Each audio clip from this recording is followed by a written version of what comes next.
جاغلان قربان بیشیم با هم ایت ترشتره اصیل گیلانی چکنیم. سبزی دوست دارید با ساتور تخته، دوست دارید با چاقو یا هر خورد کنی که دارید خورده کنید.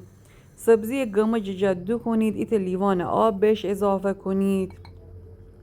در هم فاصله نصف لیوان آب و 2 قاشق آرد برنج با هم حل بگیرید، به ترشتره اضافه کنید تا ترشتره قشنگ لعابدار در بیه. سبزیجات معطر گیلانم امی سبزیجات داره، از جمله چوچاق و خالواش و نعنا.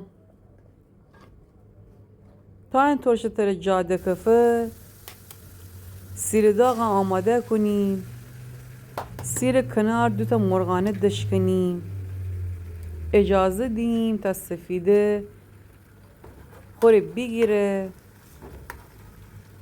بعدن زرده بازه کنیم.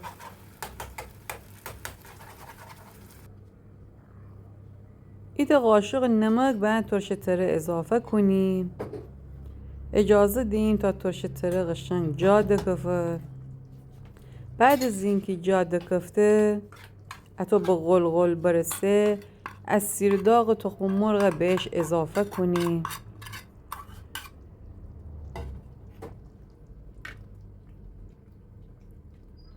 قشنگ سیر داغ ترشتره جاوشینیم. ایت نارنج تازه هم آبش گیریم به ترشتره اضافه کنیم.